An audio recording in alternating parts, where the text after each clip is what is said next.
అందరికీ నమస్కారం అండి. ముఖ్యంగా మెగాస్టార్ అభిమానులకు అట్లాగే విక్టరీ వెంకటేష్ గారి అభిమానులకు మా రచయితలందరి తరఫున ప్రత్యేక ధన్యవాదాలు తెలియజేసుకుంటున్నాను. ఇందులో తెలుగు సినీ రంగంలో మొట్టమొదటిసారి ఒక చరిత్ర సృష్టించినటువంటి కాంబినేషన్ వెంకటేష్ గారు మరియు చిరంజీవి గారు తెర మీద కనిపించే ఆ అత్యద్భుతమైన సన్నివేశానికి నా కలం సాక్ష్యం కావడం, నా కలం నుంచి వచ్చే మెగా విక్టరీ సాంగ్ను రాయించినందుకు ముఖ్యంగా దర్శకులు అనిల్ గారికి నా ప్రత్యేక ధన్యవాదాలు తెలియజేసుకుంటున్నాను.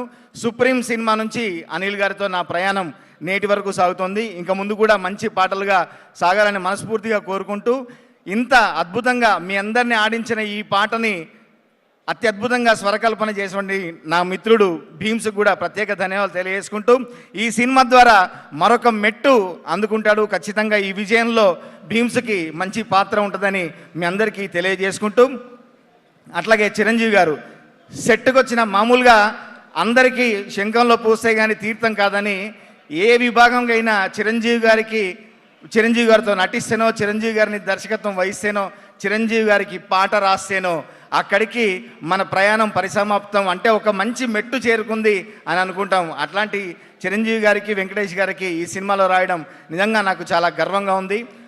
సెట్లో కానీ ఇంట్లో కానివ్వండి, నాకు ఆ మధ్య నేషనల్ అవార్డు వస్తే ప్రత్యేకంగా ఫోన్ చేసి అభినందించి ఇంటికి పిలుచుకొని ఒక 4.5 గంటలు కూర్చోబెట్టి మాట్లాడిన అదృష్టం నాకు కలిగింది. చిరంజీవి గారితో కూర్చొని మాట్లాడే అదృష్టం. మరొకసారి అందరికీ ప్రత్యేక ధన్యవాదాలు తెలియజేసుకుంటూ, మా ప్రొడ్యూసర్లు సుష్మిత గారికి, సాహు గారికి, మా రచయితలందరి తరఫున ధన్యవాదాలు తెలియజేసుకుంటూ, ఏంది బస్సు సంగతి అదిరిపోద్ది సంక్రాంతి, జుబ్బు జుబ్బుం జుబ్బు జుబ్బుం జుబ్బు జుబ్బుం జుబ్బు జుబ్బుం, ఏంది వెంకీ సంగతి ఇరగదిద్దాం సంక్రాంతి, జుబ్బు జుబ్బుం.